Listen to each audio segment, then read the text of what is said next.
You're going to absolutely love this episode of Lucas Oil on the Edge. We have a little something for everyone with this half hour. We've got motorcycles, quads, and snowmobiles. And if that's not enough diversity, we're racing on the dirt and on the ice. Stick around for this outstanding OTE episode. Go!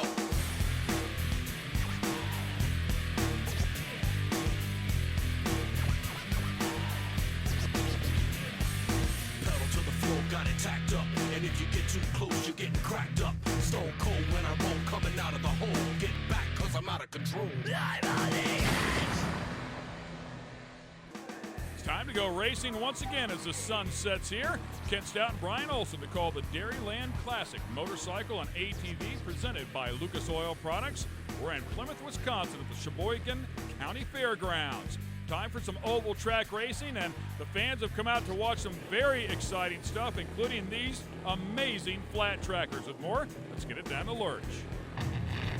A great part of the night. It is the Jim Sumner Memorial Dash for Cash. We've got 4 different brands of bikes representing behind me, and this is how they get here. The qualifying times, the fastest time for each brand of bike is in this lineup. The slowest qualifier, he's first on the line. 1 bike to the left, 1 bike behind is the second slowest. Third fastest down the line, and the number 1 qualifying, the number 3 machine, has got the biggest disadvantage. He's all the way to the back. He's got to make it up in 6 laps to see if he can do it. It all happens here, the Jim Sumner Memorial Dash for Cash.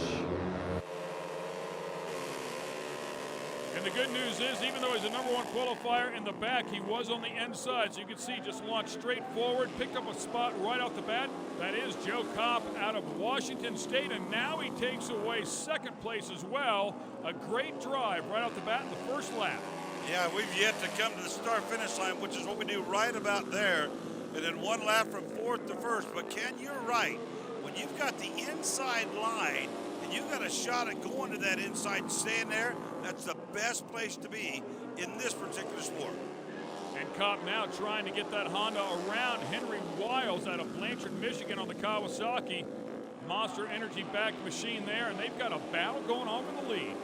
Wiles carries that number 1 plate. Number 3 is the Honda. Joe Kopp gets the job done from the 4th starting position up to the front here in the Dash for Cash. Boy, talk about a game of inches, and Kopp did it perfectly. I mean, that was a textbook pass. And now Henry Wiles is under attack from Rob Pearson out of Morton, Illinois. Riding the Yamaha, because looky there, Joe Kopp, for all intents and purposes, has checked out. Jay Cunningham on the Suzuki, though, struggled a little bit at the tail once again here at the Jim Sumner Memorial Dash for Cash. And Wiles looks just a little bit loose as he goes back to powering. Power down. He starts spinning that rear tire, and that's what's opening the door for somebody to make a pass on him if they can get underneath him and take away that entry line. Pearson could get the job done. He needs just a little, 1 bobble right there, and that will probably be it. He sticks that front wheel up there once again. As your winner crosses the start-finish line, Joe Kopp. Henry Wiles hangs on to 2nd, then it's Pearson and Cunningham.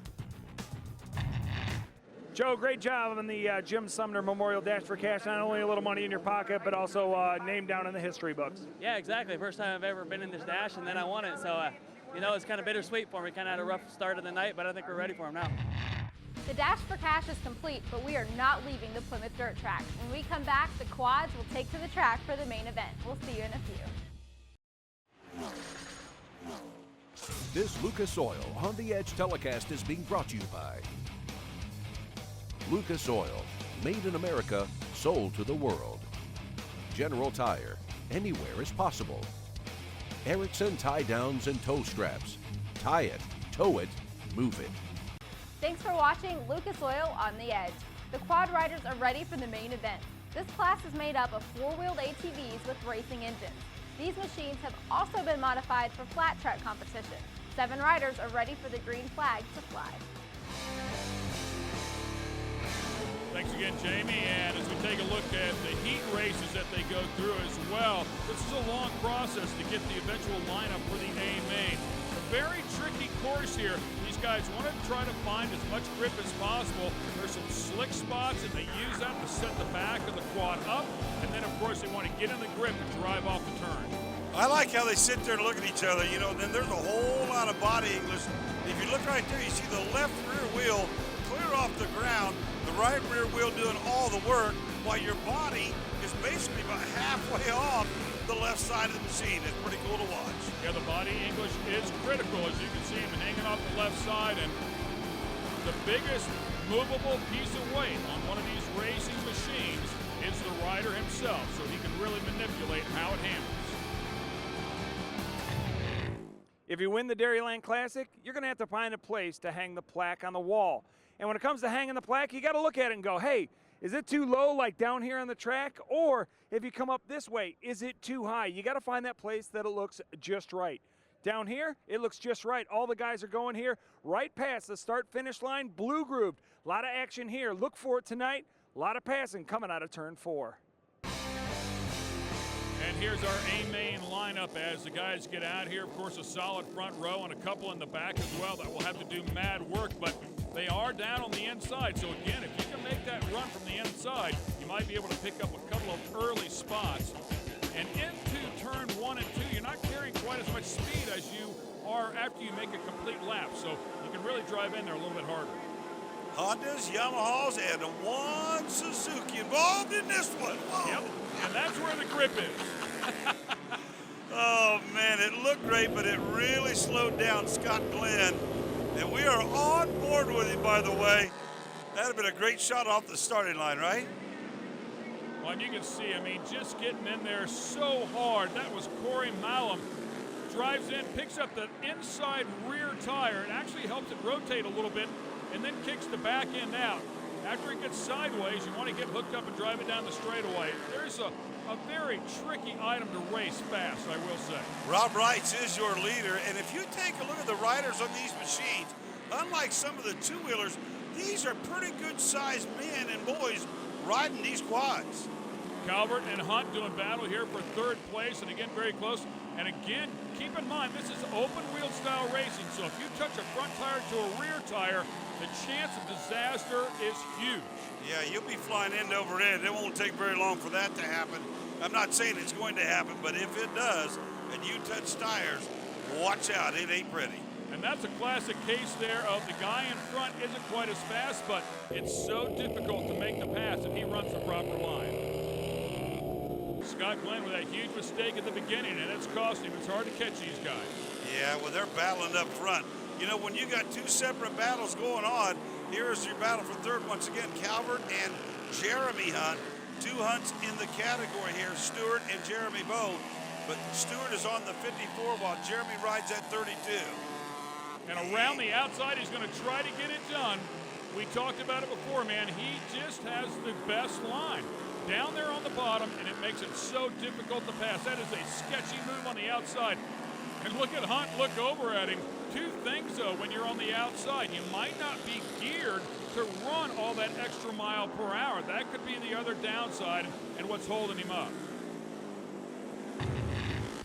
We've got more great racing coming your way right here on Lucas Oil on the Edge. Welcome back to Lucas Oil on the Edge. Let's get straight back to the action. We've had some great racing, and that battle for third place has been intense, but Rob has been out front looking solid. Corey Malum, though, Ken, is making a pretty good move as we go on board with Scott Glenn from the tail end here again. But I will tell you that Corey is making a pretty good shot at it. Rob Wrights has led every lap so far, and here again is that great battle for third place. Jeremy Hunt on the outside has been out there for a number of laps. Chuck Calvert keeps looking back at him, and Chuck's running that inside line, basically saying, man, if you're going to pass me, you are going to do it the hard way. I will tell you right now, I don't know how he concentrates from the inside right there.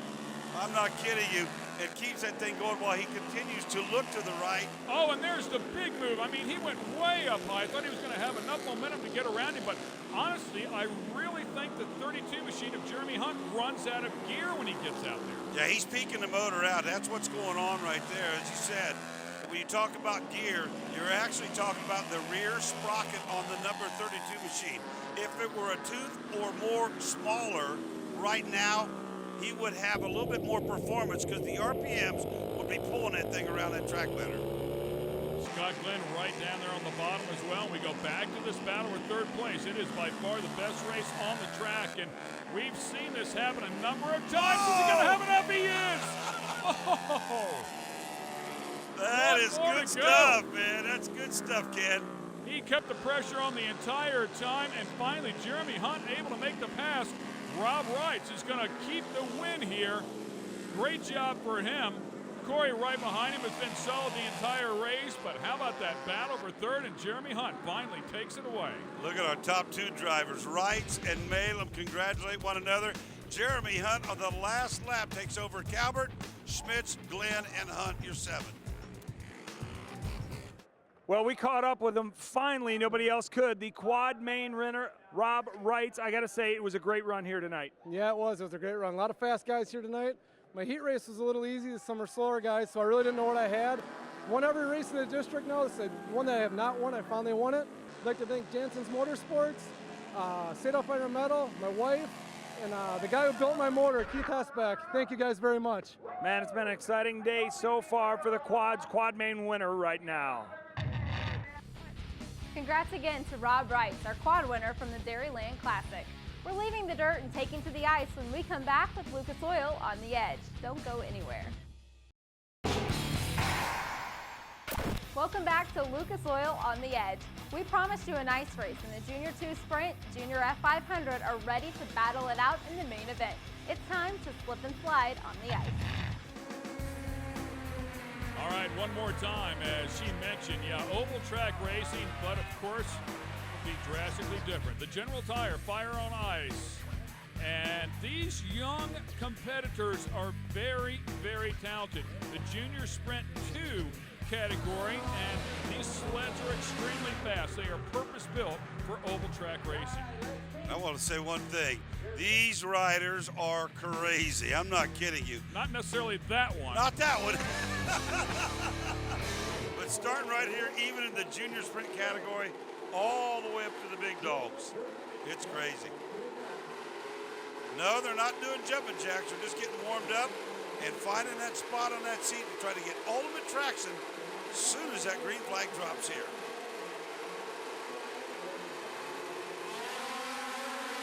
Just instantaneous RPMs. You can see both of them in the center just shoot out like a rocket ship as these things have incredible grip and traction. And not only that, you mentioned RPMs. It's not like they're leaving that start line at 7-8 grand. These babies are spinning at about 13,500 RPM as Matt Ritchie takes off, and he is your leader. And when the curves look a little bit rough there, Ken. Yeah, I agree with you 100%. A little bit icy out there, but also take a note for our fans at home how offset these things are built. You can see how that windshield is set off to the left. Of course, the driver's off to the left. They are not built for comfort. Take a look at the seat there. That one actually has one on it, but a number of them, I mean, these things are just built for racing. That is it. Like the old saying, we'll build you the whole seat, but you'll only need the edge. They seldom sit on them, just that little bit at the starting line. Here's a good battle for third place. Kyle Rowe, Mike Urban, trying to get the job done there and pick up a spot. And let me tell you something, these things hook a rut or they do not hit their entry point just right. You can see that ski, that left ski came up in the air. It will launch these guys like they're shot out of a cannon off the high side of one of these sleds if it makes a mistake. And I would say one more thing as we watch these things make their way through the corners. Look at Richie's body English. So you look at his body English and look how far that left knee and how far away it is from his upper right hand, the right side of your body. They are really getting beat up right here. You've got to have a good bit of physical fitness to do this. I agree with you 100%. These guys are all in great shape. Gunnar Stern doing a good job in second place. And keep in mind that right hand that you're talking about, furthest away from them, is the one that they run the throttle with. So you have to have good control with that right hand yet. And again, it being the furthest thing away from your body, again, you can see a perfect angle of it there. Your whole body, for all intents and purposes, while you tuck that left leg and left foot as low and tucked up in as you can get it. while the right hand's doing the stuff for you over on the throttle cable. Incredible stuff, and the checkered flag flies. He goes through the turn with one hand in the air. We're saying how difficult it is, and he's making it look easy. Congrats to Matthew Ritchie. A solid effort out of him. Gunnar Stern also very fast, and then to round out the top three is Mike Urban. Well, guys, there he is. Matt Ritchie, just 14 years old, Junior 2 sprint. You're a champion junior novice, Junior 1, man. Congratulations on the win here today. Thanks a lot. How about the track out there? We saw the sun start to come out just a little bit. Did that change anything? You know, the track's getting a little rougher, and coming into 3 and 4, it's getting a little aggressive with the high side and the left ski coming off the ground. But, you know, we try and run out of the bumps a little higher to get a little smoother line, to have a lot more on the throttle, to get a lot more speed coming out of 3 to get the win here. Yeah, you guys were fast today. Hey, congratulations, and go celebrate, bud. All right, thanks a lot. Are you a fan of Lucas Oil on the Edge? Do you have some crazy motorsports going on in your neck of the woods? Let us know. Go to facebook.com and type in Lucas Oil on the Edge. This Lucas Oil on the Edge telecast is being brought to you by Lucas Oil, made in America, sold to the world. General Tire, anywhere is possible. Erickson tie downs and tow straps. Tie it, tow it, move it. All right, time now for the big trucks. Yeah, four-wheel Jamboree monster trucks presented by Erickson tie down and tow straps out of Lima, Ohio.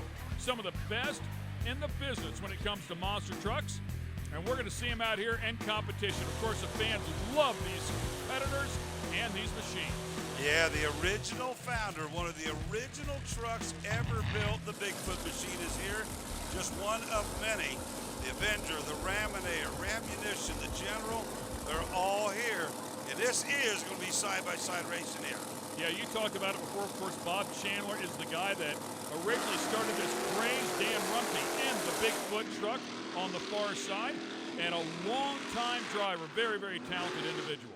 Yeah, and he's done a lot of things with that Bigfoot truck. In fact, am I correct in saying that Dan Rumpke's the only Bigfoot driver to ever jump an airplane? Well, the only one that I know of, and they also have E3 spark plugs on the side of that truck as they picked up some nice sponsorship as well. And Dan Rumpke is driving away with this one.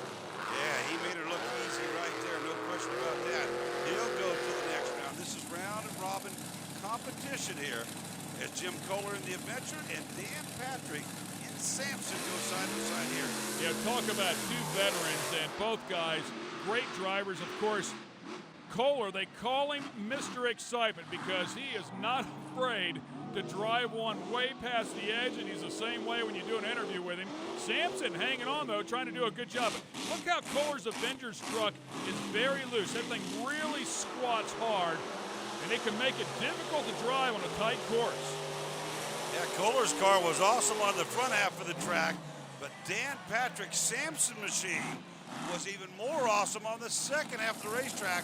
He'll pick up the round win here. Dan Patrick, a super competitor as well. Raminator and Crush Station. Look at that Crush Station machine.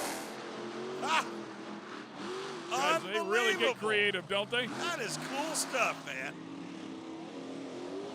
And these trucks are so impressive. Full tube chassis machines making somewhere in the neighborhood of 1,500 to 2,000 horsepower, and what has become over the years as a very solid race vehicle. These things very rarely break underneath this style of racing. The General comes up, Chris Bergeron on board, and Ramunition, that's Matt Dishman.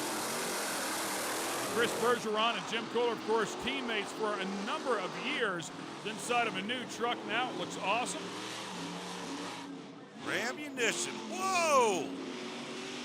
Yeah, tough break for Bergeron back there, really over-rotated and slung it back in around, and the same thing happens here. Bergeron's gonna go around him right here. These things are tough enough to drive if you're just trying to drive them straight, but when you got a steering wheel and a handle, because that's what does the rear wheels, you're driving it one-handed, it is not easy. Bergeron takes the win, so it'll be Bigfoot taking on Sampson, the Raminator, and the General in round number 2. Yeah, that General Tire truck looks really sweet. Yeah, you brought up a good point. Good pairing here, by the way. Dan Patrick and Dan Rumpke, the Bigfoot and Sampson truck. And these guys a lot of them actually have a toggle switch that they run with their thumb, so it is very difficult to run that rear steer. Some of them have it with the right hand, some of them have it on the left hand. Tom Mentz actually has a paddle that he uses with his left hand, so it works out very well for him. But both of these guys have been doing this for so long, and that's why they are side by side coming out of the last turn. What a race, man! Dan Patrick just about loses it just before the last jump. He could see Dan Runte. He's like, man, I can taste this one, but Dan will steal it. Overdrove it just a touch. Here comes Bergeron and Hall. Winner will take on Bigfoot. The General Tire truck made a small mistake in this turn right here in the first round. It looks like he slows it down just a little bit. The Raminator looking pretty good so far. Yeah, he's got the corners a little bit better. Here comes the General, though. Is he going to run out of time? Yes, he is. Raminator and Mark Hall will go to the final to match up with Dan Runte's Bigfoot. So that will set up the final round here. Two tough competitors going at it. I'm going to tell you right now, Mark Hall's going to have to get on his game because Runte was really fast in the last round. Yeah, Runte's machine is dialed in. For whatever reason, on the corners, on the straights, everything he's done right has been perfect so far. Truck handles really well, and a truck that he's very familiar with. Hall struggles a little bit in that left-hander, and that's going to really put him behind. That's all it took right there as he tries to get after it, make up for lost ground. Runte's eased up, and he will smash the throttle now, and he will be your champion here at the Allen County Fairgrounds in Lima, Ohio. Bigfoot Dan Runte. Another look at this start here. A little tire spin in the far lane. Dan Runte's truck so solid. The E3 Spark Plug sponsored Bigfoot, one of the biggest names of all time when it comes to monster truck racing. Bigfoot getting it done here today in Lima. Got to feel great to win. It does. I mean, it's an awesome deal. You know, it just is a little wet, but, you know, on an S-track like this, it's anybody's game. It throws trucks around. It slides a lot, you know. It's traction and rear steering in a monster truck helps a lot. It just, when it washes out, it's hard to drive. Thanks for watching this episode of Lucas Oil on the Edge. For Ken Stout and Brian Olson, I'm Jamie Howe. We'll see you next time with more competitive, adrenaline-fueled motorsports. Just remember, you're not living unless you're on the edge.